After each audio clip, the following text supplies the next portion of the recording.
오늘 세상을 이기는 비결이라는 제목으로 하나님의 말씀에 은혜를 나누고자 합니다. 성경을 보면 하나님의 백성의 정상적인 삶은 세상을 이기는 것입니다. 예수님이 이렇게 말씀하셨죠. 내가 세상을 이겼노라. 세상에서는 너희가 환난을 당하나 담대하라. 내가 세상을 이겼노라. 이렇게 말씀을 하셨습니다. 그 말은 예수님이 이겼기 때문에 우리 또한 이길 수 있다라는 말입니다. 그렇죠? 요한일서에서도 세상을 이긴 이김은 이것이다 라고 말하면서 성도가 믿음을 가진 정상적인 삶을 살아가게 될 때 우리가 세상을 이길 수 있다 이렇게 이야기를 합니다. 성도로 부름을 받았는데 세상에 지고 살아가는 것은 하나님의 뜻이 아닙니다. 자녀들 이제 키워보시면 이제 밖에서 맞고 들어오거나 지고 들어오는 것을 좋아할 부모가 아무도 없죠. 속이 상하는 것입니다. 그 자기 자녀를 사랑하기 때문에 당연히 그렇게 이제 반응을 하는 것이죠. 하나님도 똑같아요. 우리가 세상 가운데서 지는 것을 하나님은 마음 아파하시고 하나님이 원치 않으십니다. 하나님보다 더 큰 백이 없죠. 그래서 여러분이 뭐 점집을 가봤는지 잘 모르겠는데 저는 점집을 안 가봤지만 예수 믿는 사람들은 점괘가 안 나오게 되어 있습니다. 왜냐하면 진짜 강신모 신내림을 받아가지고 무당 생활하는 사람들은 벌써 이제 예수 믿는 사람들이 딱 가면 뭔가 여기 이제 더 센 신이 와 있다라고 이렇게 이야기를 하면서 점괘가 안 나오게 돼 있어요. 오늘 본문에서 바로 세상을 이긴 한 사람의 이야기가 나오는데 그게 바로 이삭입니다.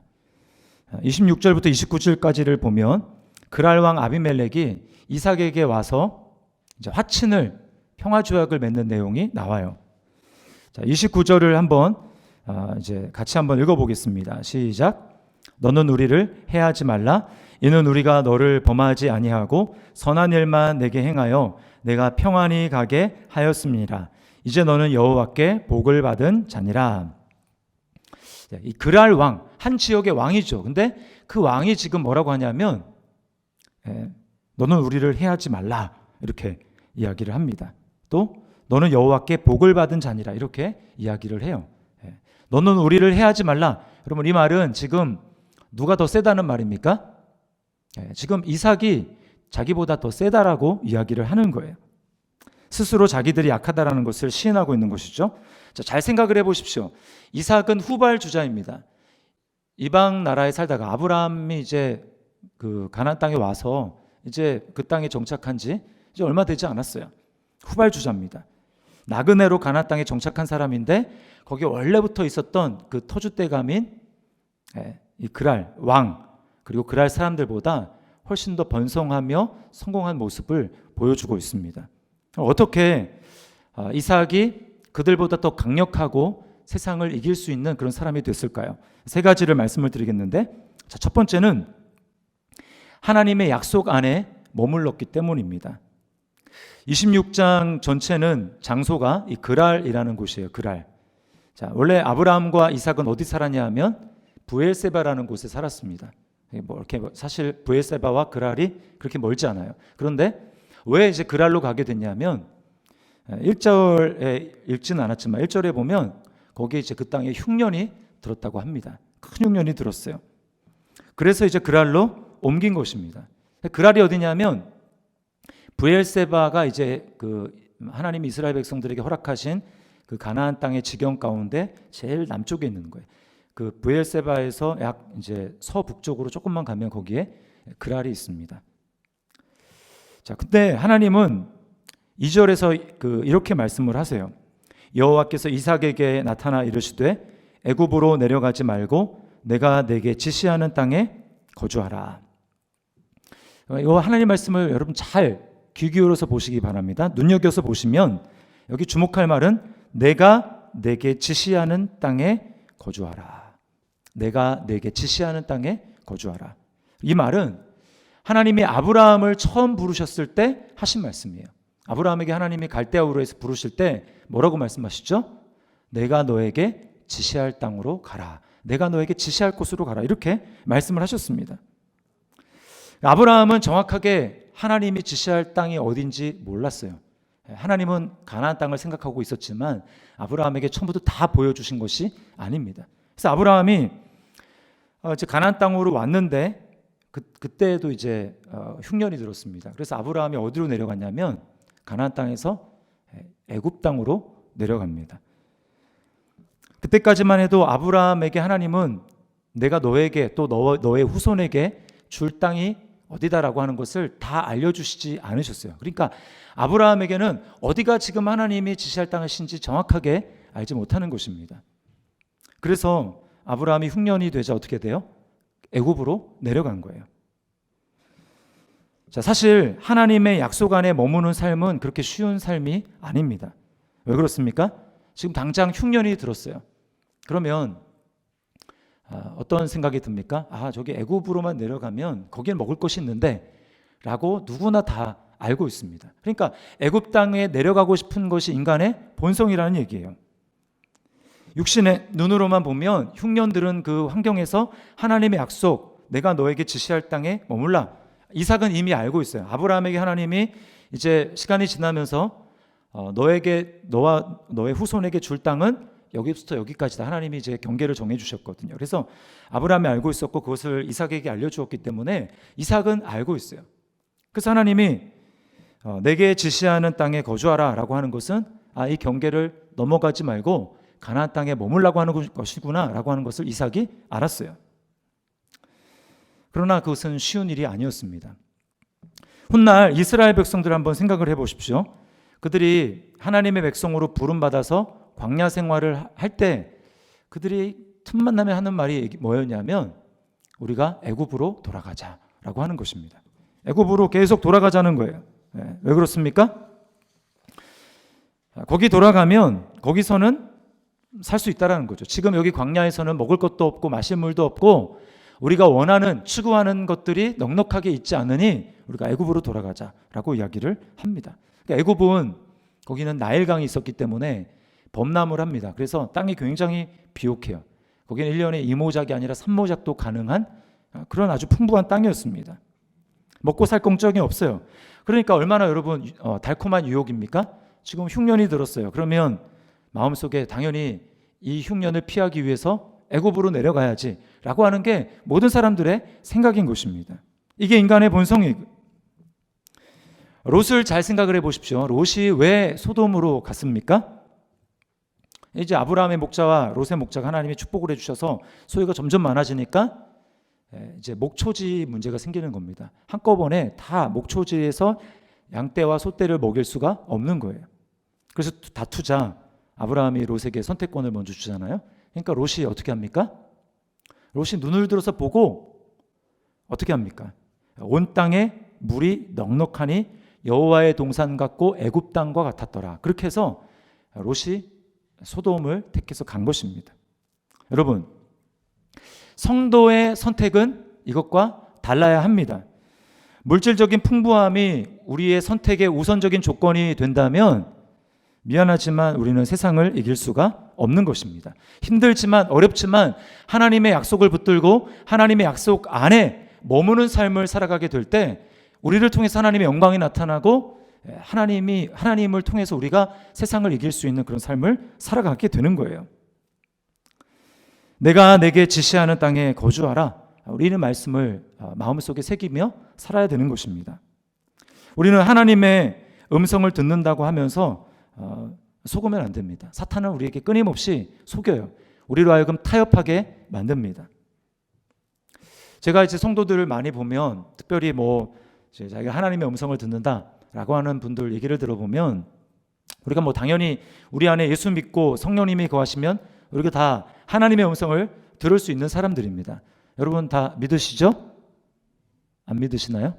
여러분 하나님의 음성 못 들으십니까? 우리 다 하나님의 음성을 듣는 사람들이에요. 방법은 여러 가지 다르지만 우리가 다 하나님의 음성을 듣는 사람입니다. 말씀을 듣는 중에 아니면 성령의 감동으로 성령께서는 우리에게 생각으로 또는 감정으로 우리에게 말씀을 하세요. 자, 근데 하나님의 음성이 시시각각 달라지는 것을 봅니다. 하나님의 음성 들었대요. 근데 이제 그래서 자기가 헌신한다고 합니다. 근데 좀 헌신하다가 이제 하나님의 음성이 아니래요. 그러니까 그 하나님의 뜻이 아니래요. 또 이제 내려놓습니다. 그래서 제가 딱 보면 둘 중에 하나예요. 처음 들었던 게 잘못 들었거나 아니면 두 번째 들었던 게 잘못 들었거나. 여러분, 하나님의 뜻이 왔다 갔다 합니까? 무슨 환경과 형편에 따라서 왔다 갔다 합니까? 처음에 이렇게 들어서 이렇게 하다가 또 다르게 말씀하셔서 다르게 하고, 그래서 헌신하겠다고 하다가 중간에 그게 아니라고 하면서 사명을 내려놓는 모습을 보게 됩니다. 하나님의 뜻이, 하나님의 약속이, 하나님의 음성이 자신의 형편과 처지와 입맛에 따라서 왔다 갔다 하는 거예요. 자, 그런가 하면 하나님의 약속에 거주하지 않고 약속 밖에 거하는 삶은 뭡니까? 우리가 움직이는데 아파트 값에 따라 가지고 움직입니다. 또 자녀의 좋은 학군을 따라서 움직입니다. 물론 그게 다 하나님의 뜻이 아니라고 제가 말씀드리는 건 아니에요. 그럴 수 있습니다.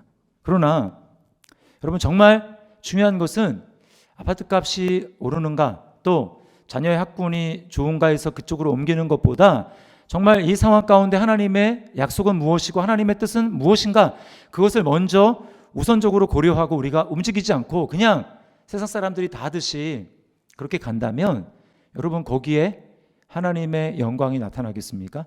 그렇게 해서 자녀들이 하나님의 영광을 드러내는 세상을 이기는 사람이 될 수 있을까요? 아마 그럴 수 없을 겁니다. 세상의 방법은 세상 사람들이 우리보다 훨씬 더 잘합니다. 세상적인 방법은 세상 사람들이 우리보다 훨씬 더 잘해요. 여러분, 그러므로 우리는 똑같은 세상적인 방법으로 똑같이 세상 사람들을 따라가서는 절대로 이 세상을 이길 수가 없습니다. 그거를 구약에서 잘 보여주는 사건이 뭐예요? 다윗과 골리앗의 싸움이죠. 세상적인 환경과 능력 면에서 봤을 때 미안하지만 우리는 다윗입니다. 세상은 골리앗이에요. 그럼 어떻게 해야 됩니까? 괜히 어줍지 않게 우리가 세상 쫓아간다고 다윗에게 처음에 어떻게 합니까? 사울이 자기 투구 씌워주고 갑옷 주고 칼 줍니다. 그래봐야 골리앗을 이길 수 없어요. 그렇게 해가지고는. 다윗이 어떻게 합니까? 골리앗 앞에 나아가서 절대적인 기준으로 봤을 때는, 힘을 봤을 때는 상대가 안 되죠. 그러나 다윗이 어떻게 합니까? 이렇게 나갑니다. 골리앗을 향해서 믿음으로 이렇게 선포하죠. 너는 칼과 단창으로 내게 오지만 나는 너가 조롱하고 모욕하는 만군의 여호와의 이름으로 내게 나가노라. 그렇게 하고 믿음으로 물맷돌을 던질 때 골리앗이 쓰러지는 것입니다. 이게 바로 약속 안에, 하나님의 약속 안에 거하고 하나님의 약속을 믿는 믿음 안에 살아가는 성도의 모습이라는 거예요. 그럴 때 우리는 세상을 이길 수가 있습니다. 객관적으로 봤을 때 세상이 이길 것 같지만 하나님의 약속 안에 우리가 머무르게 될 때 세상을 이기는 거예요. 자, 두 번째는 인내하는 삶입니다. 인내하는 삶. 약속 안에 머무는 삶에는 반드시 인내가 요구됩니다. 이삭 입장에서 가나안 땅의 끝자락인 그랄 땅에 머무는 것은 쉬운 일이 아니었어요. 항상 마음이 졸였을 것입니다. 흉년이 언제 끝날지, 흉년이 다 끝났더라도 또 언제 흉년이 찾아올지 이걸 모르는 것 아닙니까? 근데 이삭은 버텼어요. 8절을 보세요. 8절에 이렇게 이야기합니다. 이삭이 거기 오래 거주하였더니, 오래 거주했어요. 인내했습니다. 그러니까 하나님의 역사를 보는 사람은 누구냐 하면 인내하는 사람입니다. 일반 은총의 영역에서도 이게 통해요. 뭐 스포츠계, 예술계 등등 각 분야에서 두각을 나타낸 사람들은 보십시오. 항상 인내한 사람입니다. 처음에는 뭐 실패도 하고 뭐 여러 가지 어려운 일을 겪지만 꾸준히 끝까지 버텨서 거기 남으면, 인내하면 성공하는 거예요. 제가 이제 맨 처음에 수영을 이제 배울 때가 생각이 나는데, 대학교 이제 들어가가지고 1학년 때인지 2학년 때 정확하게 기억이 안 나는데 교양 수영이라는 걸 제가 들었습니다. 이제 뭐 그런 거는 사실 학점을 잘 주거든요. 그래가지고 수영도 배울 겸 들었어요. 근데 저는 그 전에 이제 수영을 제대로 배워본 적이 없기 때문에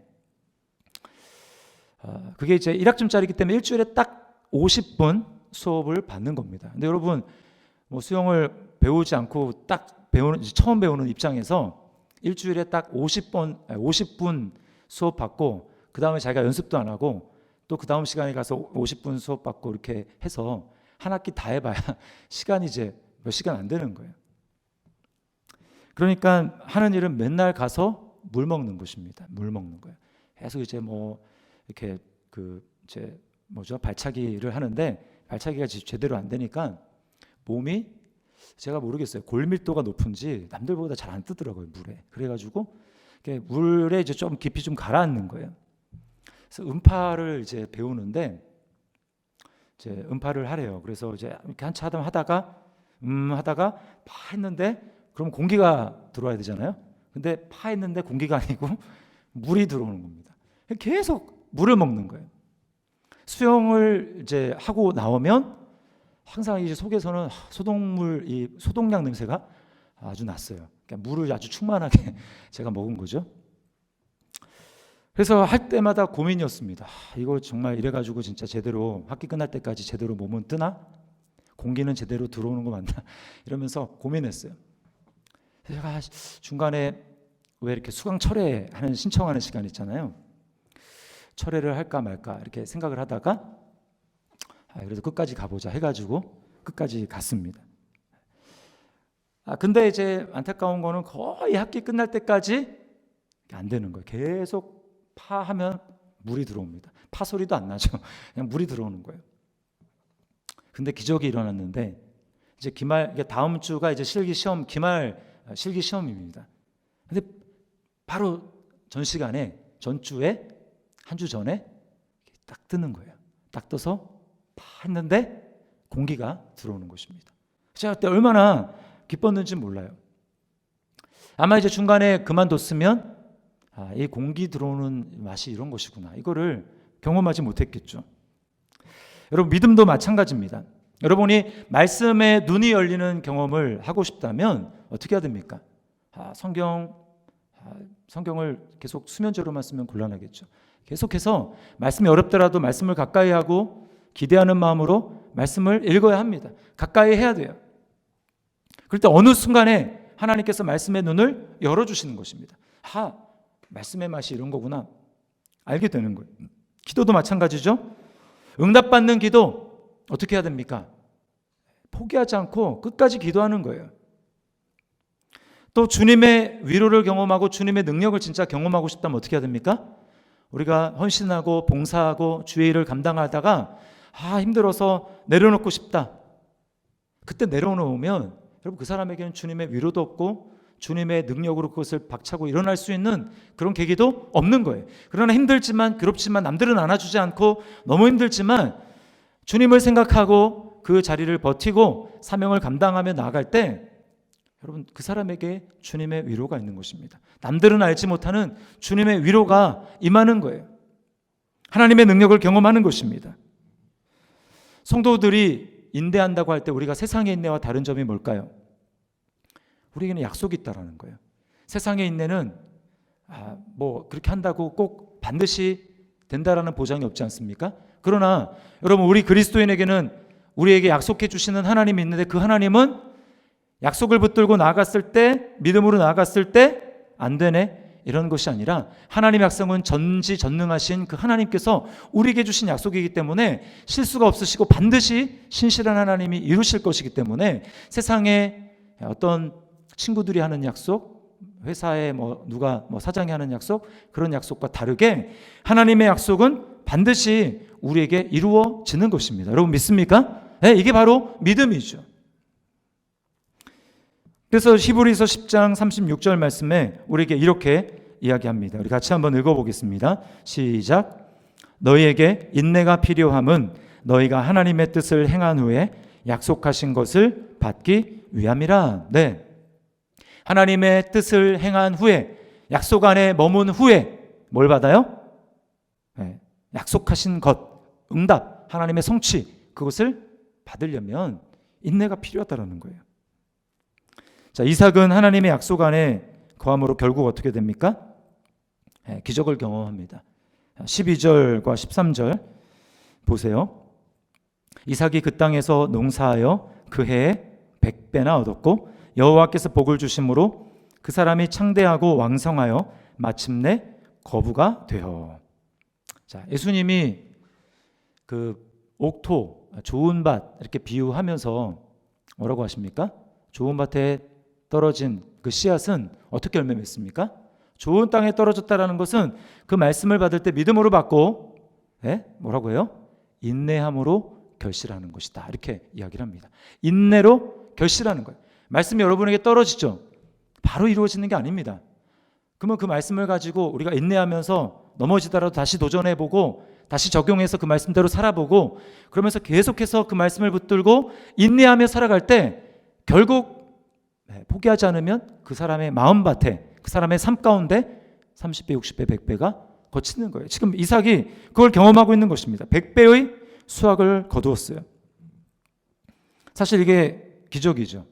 그랄 땅, 또 브엘세바, 여기는 거의 사막과 인접한 지역이기 때문에 1년 강수량이 200ml 정도밖에 안 됩니다. 200ml. 그러니까 그 땅에서 농사했는데 100배를 거뒀다? 이거는 인간의 말로는 설명이 안 되는 것입니다. 그러니까 사람들이 그걸 옆에서 지켜보면서 입이 쩍 벌어지는 거예요. 야, 저건 정말 하나님이 아니면 안 되는 건데 정말 하나님이 복을 주셨구나 라고 하는 것을 아는 거예요. 이게 바로 하나님의 역사죠. 인내함으로 약속 안에 거하면서 끝까지 인내했더니 이삭이 이런 복을 받았다라는 것입니다. 세 번째는 온유함이에요. 온유함. 자, 하나님이 하시는 일이 굉장히 놀랍지만 옆에서 그 약속 밖에, 그 축복 밖에 있는 사람들은 그걸 보면 질투합니다. 시기합니다. 그래서 거기 그 아래에 있는 사람들이 아비멜렉도 그렇고 왕이 시기했어요. 그래서 어떻게 합니까? 이삭을 쫓아냅니다. 16절 말씀해 보면 네가 우리보다 크게 강성한즉 우리를 떠나라 이렇게 이야기를 합니다. 뿐만 아니에요. 우물에 대해서도 딴지를 겁니다. 그러니까 20절부터 22절에 보면 이삭이 이제 쫓겨나서 골짜기에 머물면서 이제 거기서도 계속 우물을 파는데 가는 데마다 우물물이 터집니다. 근데 그랄 사람들이 그 자기 거라고 계속 우기는 거예요. 그래서 첫 번째 우물을 팠는데 다투었기 때문에 애색이라고 하고 다툼이라는 뜻입니다. 이제 양보하고 물러가요. 두 번째에서 또 우물을 팝니다. 또 자기 것이라고 다투니까 이번에는 적대라는 뜻의 신나라고 이름 붙이고 또 양보하고 물러나요. 그리고 세 번째 팠는데 그제서야 사람들이 다투지 않고 넓은 곳이라는 뜻의 르호봇이라는 이름을 붙이게 됩니다. 사실 이 그랄 사람들이 우물을 빼앗은 것은 이번이 처음이 아니고 아브라함 때부터 있었어요. 아브라함이 우물을 팠는데 그것을 빼앗은 것 때문에 아브라함이 그랄 왕 아비멜렉을 책망하는 일이 이전에 있었어요. 또 그런 일을 하는 것입니다. 그래가지고 아브라함과 그랄 왕 아비멜렉 사이에 뭘 하냐면 똑같이 평화 조약을 맺으면서 우물에 대해서 이제 맹세를 하죠. 그래서 붙여진 이름이 뭐냐면 브엘세바입니다. 세바가 일곱이라는 뜻인데 이제 일곱이라는 뜻도 되고 맹세라는 뜻도 돼요. 그래서 일곱 암양을 주고 맹세한 그 우물이 바로 브엘세바라는 곳인데 그것이 바로 지명 이름이 된 것입니다. 근데 지금 아브라함이 죽으니까 자기 소유라고 지금 주장을 하는 거예요. 이게 바로 여러분 우리가 살아가고 있는 불의한 세상입니다. 너무 억울하죠.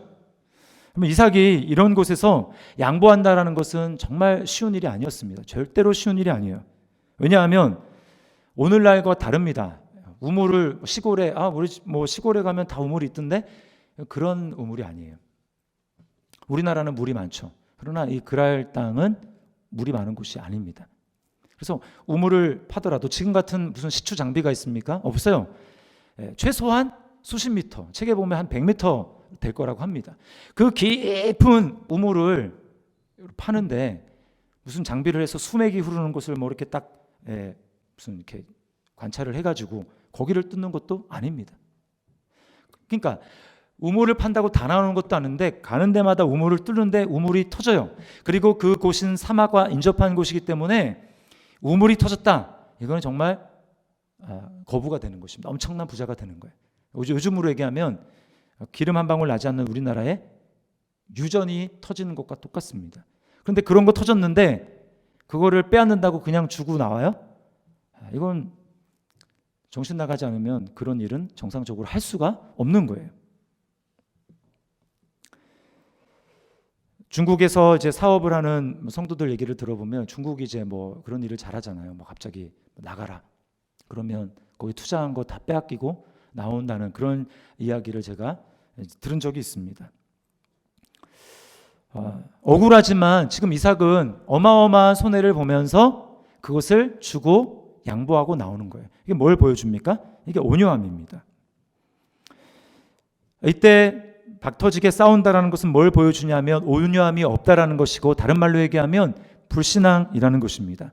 여러분, 성도가 불신앙을 갖게 되는 것은 어떤 안목 때문이냐 하면 이 세상을 레드 오션이라고 볼 때 우리는 싸우게 됩니다. 여기서 내가 물러나면 더 이상 기회가 없어. 이렇게 하면서 그것을 갈망하고 물러서지 않고 경쟁하려고 하고 하게 될 때 거기서 성도의 온유함은 찾아볼 수가 없는 거예요. 불신앙의 시각에서는 불안하고 조급한 마음이 듭니다. 내가 여기서 지면 경쟁에서 무너지는 것이고 나는 루저가 될 거야. 이런 마음이 있는 거예요. 여러분, 그러나 양보해도 하나님이 함께 하시면 꼭 이것 아니라도 하나님 나에게 다른 것을 주실 수 있다라고 하는 믿음의 시각을 가지게 될 때 사람들은 다 레드오션이야, 끝났어, 이렇게 얘기를 하는데, 여러분, 거기에서 남들이 보지 못하는 가능성, 블루오션의 길이 열리는 것입니다. 그래서 22절 말씀을 보세요. 우리 같이 한번 읽어보겠습니다. 22절 시작.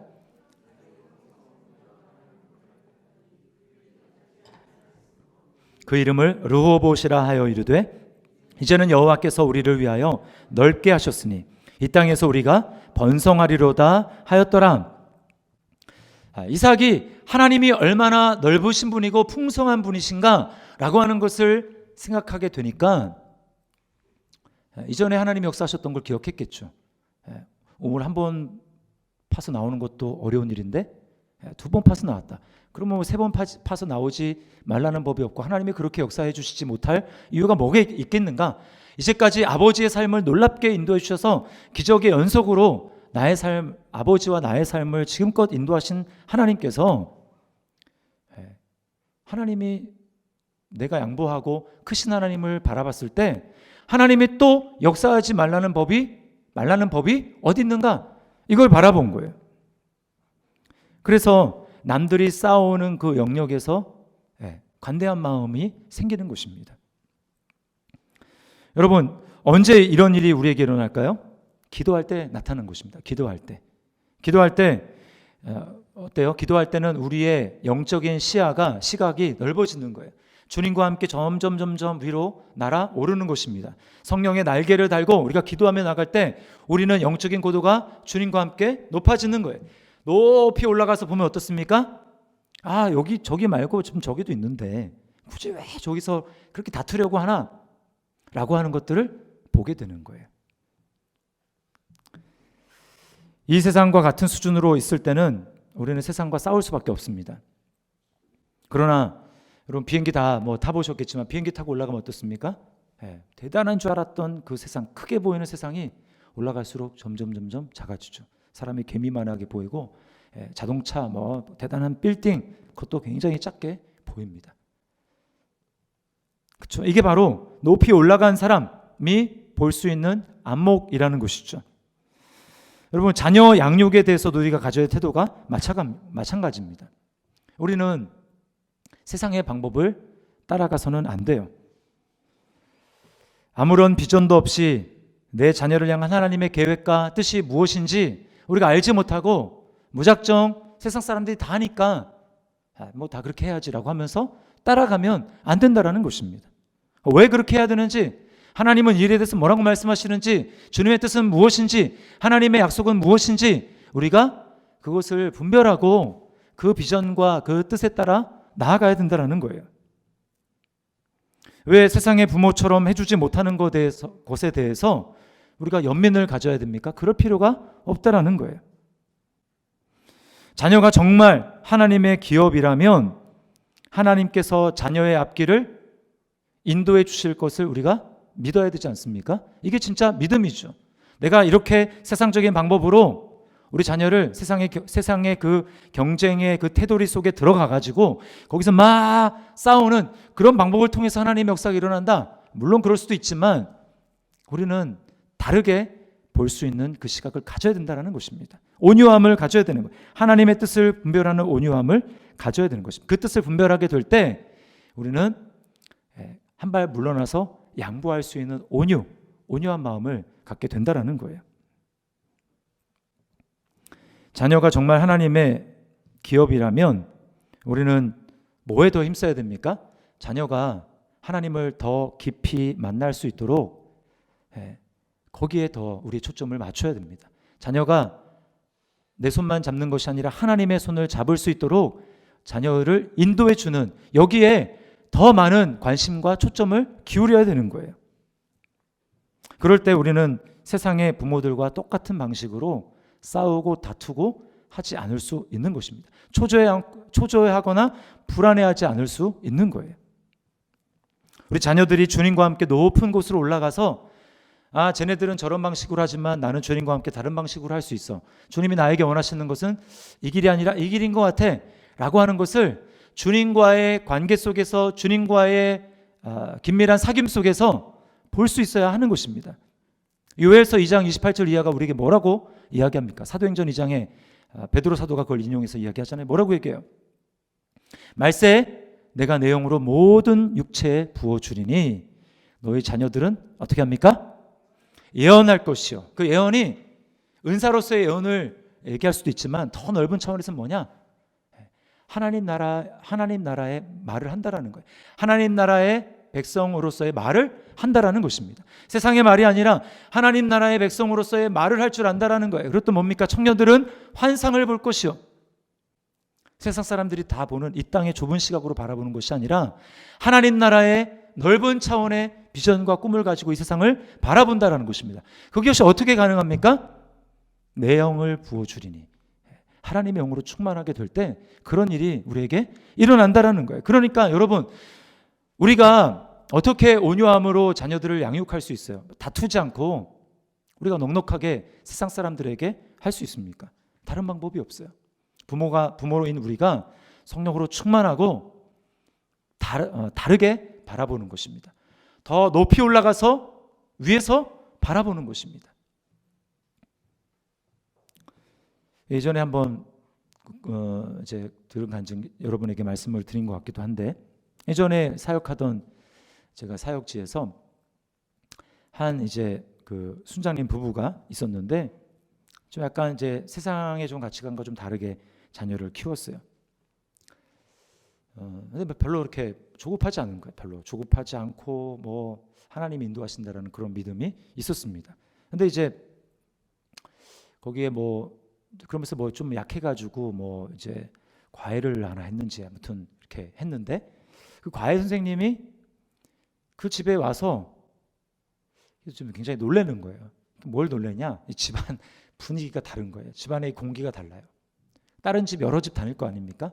근데 그 집안에 딱 갔더니 뭔가 이렇게 아주 평안한 거예요. 이렇게 쫓기는 것도 없고 자녀들에 대해서도 제 부모들이 대하는 태도도 그렇고 공기가 다른 것입니다. 그러니까 불안해하고 다른 집 가면은 막 제 자녀들에 대해서 어떻게 하지 못해가지고 안달인데 그런 게 없는 거예요. 그래서 한 주, 두 주, 뭐 한 달 이렇게 지나면서 도대체 이 집은 어떻게 저렇게 할 수 있을까? 이게 궁금해지기 시작하는 것입니다. 그래가지고 물어봤대요. 저는 이제 나중에 들은 것입니다. 그 이제 분들을 통해 가지고.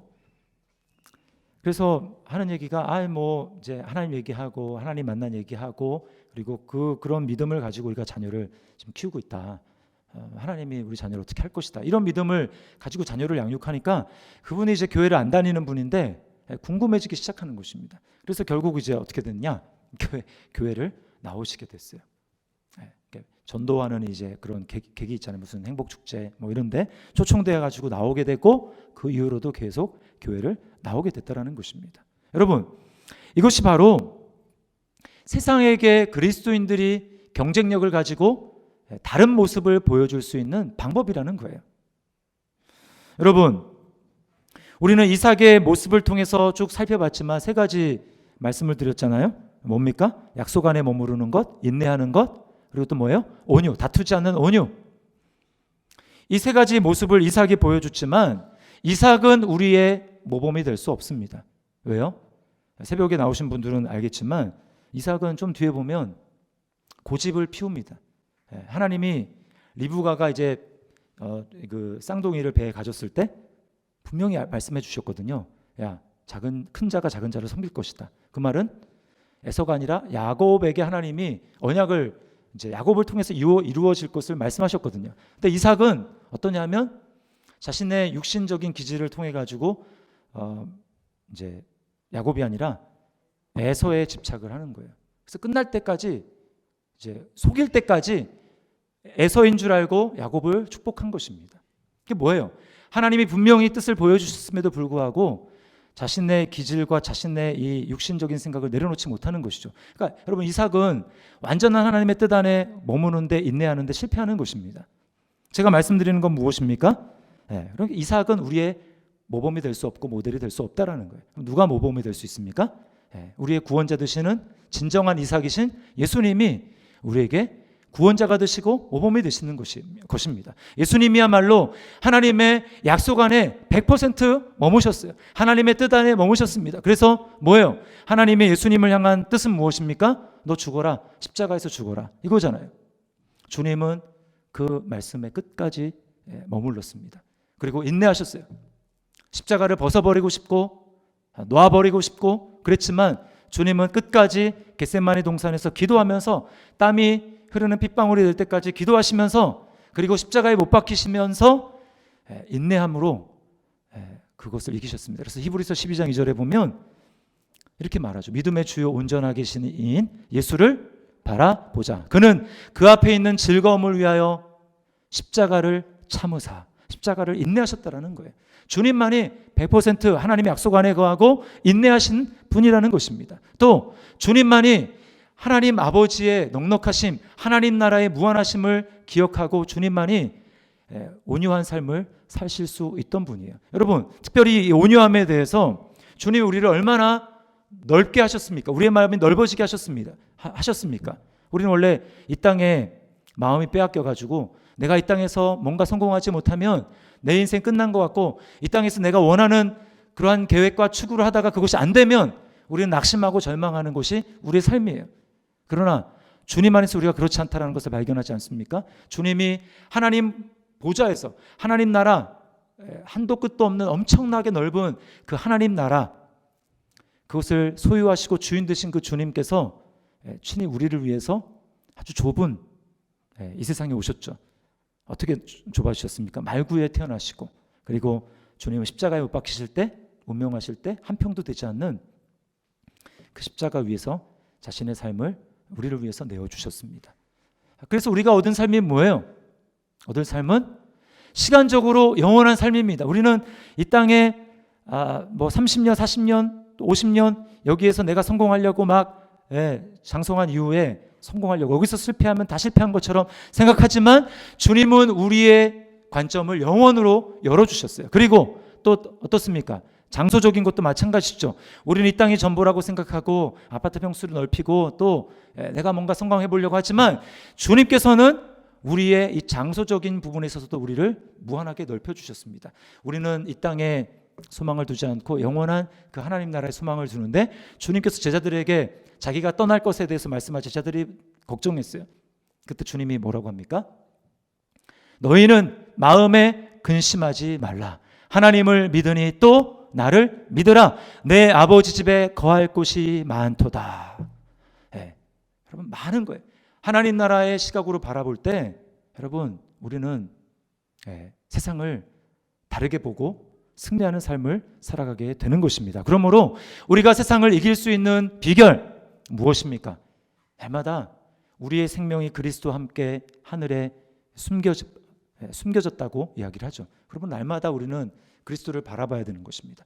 주님이 우리를 위해서 약속 안에 거하시고 또 인내하시며 끝까지 인내하시고 그리고 우리를 위해서 온유하신 그 주님이 우리를 위해서 그렇게 해주셨기 때문에 우리는 그 주님을 바라보게 될 때 세상을 넉넉히 이기는 그런 하나님의 사람이 될 줄 믿습니다. 주님의 방법으로 세상을 이길 수 있는 저와 여러분이 될 수 있기를 주님의 이름으로 축원합니다. 우리 말씀을 기억하면서 이 시간 우리 찬양했으면 좋겠어요.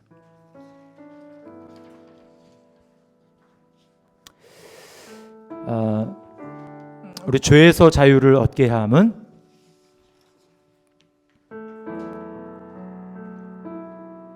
말씀을 기억하면서 세상과 똑같이 바라봤던 우리의 시각을 하나님 앞에 좀 고백하고 또 인내하지 못하고 환경을 바라보면서 또 나 자신을 바라보면서 하나님의 약속 안에서 벗어나려고 그렇게 몸부림치던 혹시 우리의 모습이 그렇게 있지 않습니까? 그것들을 주님 앞에 좀 내려놓고 회개하고 다시 한번 하나님의 시각으로 세상을 바라보고 그래서 세상을 넉넉히 이길 수 있는 그런 사람 되기를 원합니다. 주님 저를 새롭게 해주십시오. 우리 시간 죄에서 자유를 얻게 하면 우리 박수 치시면서 찬양하겠습니다.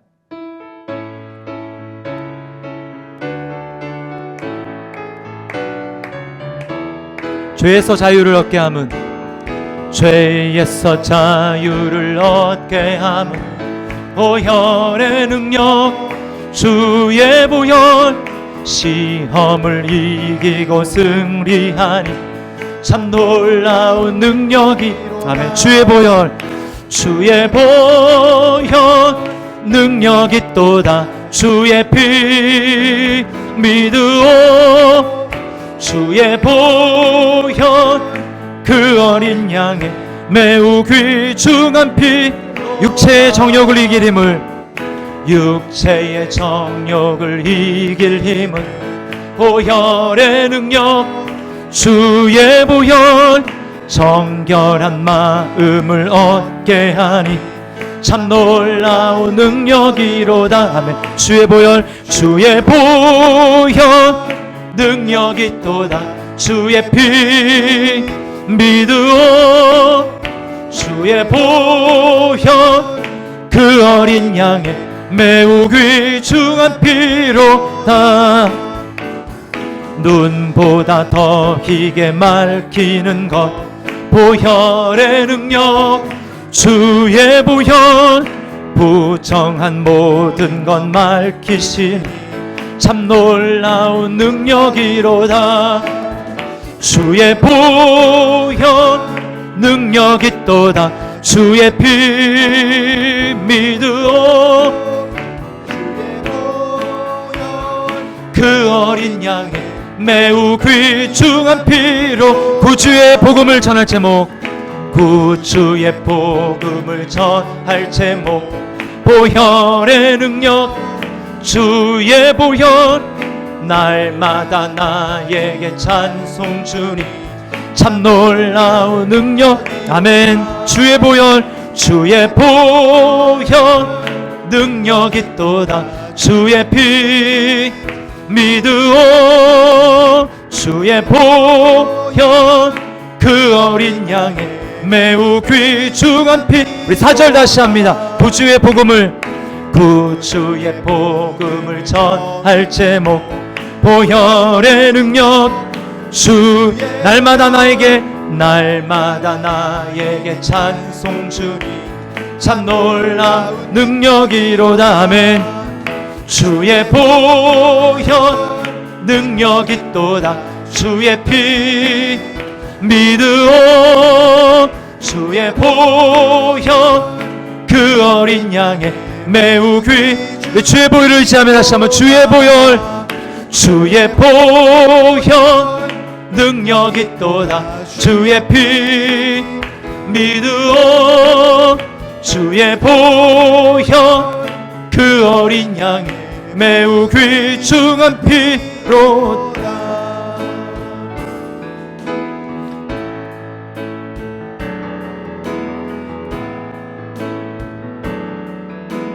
우리 죄 위해 죽으신 주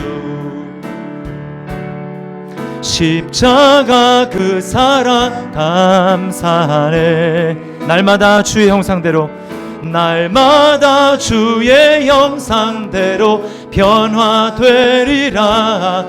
십자가 우릴 새롭게, 다시 한번, 우리 죄 위에 죽으신 주님, 우리 죄 위에 죽으신 주, 십자가 그 사랑 감사하네.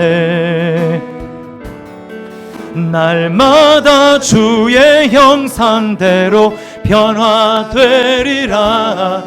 십자가 우리 다시 한번, 우리 죄 위에 죽으신 주님, 우리 죄 위에 죽으신 주, 십자가 그 사랑 감사하네. 날마다 주의 형상, 날마다 주의 형상대로 변화되리라. 십자가 우릴 새롭게, 아멘. 놀라운 사랑, 놀라운 사랑 찬양하리라. 우리를 위해 생명 주셨네. 놀라운 사랑 찬양하리라. 십자가의 그 능력, 십자가의 그 능력, 십자가의 그는 놀라운 사랑 찬양하리라. 놀라운 사랑 찬양하리라. 우리를 위해 생명 주셨네. 아멘. 놀라운 사랑 찬양하리라. 십자가의 그 능력, 십자가의 그 능력, 십자가의 그, 우리 다시 한번 처음부터 고백합시다. 우리 죄 위에, 우리 죄 위에 죽으신 주, 십자가 그 사랑 감사하네. 날마다 주의 형상대로 변화되리라. 십자가 우릴 새롭게 하. 놀라운 사랑 찬양합니다. 놀라운 사랑 찬양하리라. 우리를 위해 생명 주셨네. 놀라운 사랑 찬양하리라. 십자가의 그 능력, 십자가의 그 주께 가오니 날 새롭게 하시고, 주께 가오니 날 새롭게 하시고, 주의 은혜를 부어주소서.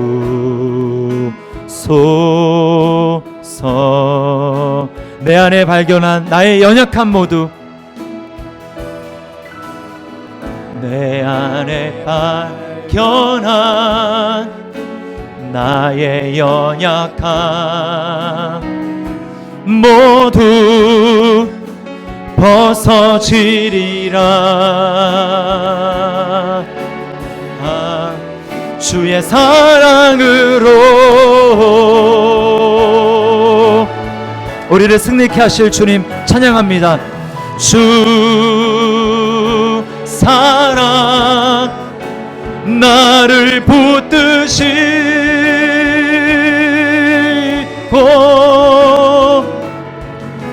주 곁에 날 이끄소서.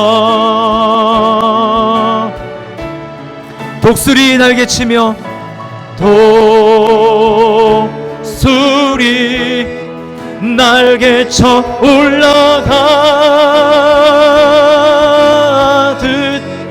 나 주님과 함께 일어나 걸으리 주의 사랑 안에. 이 시간 우리의 눈을 열어 주시옵소서. 나의 눈 열어 주를 보게 하시고 주의 사랑을 알게 하소서. 매일 나의 삶에 주 뜻 이루어지기 원합니다. 매일 나의 삶에 주 뜻 이루어지도록 새롭게 하소서. 주의 사랑으로, 주님의 사랑으로 우리 날마다 새로워질 것입니다. 주 사랑 나를 붙드시고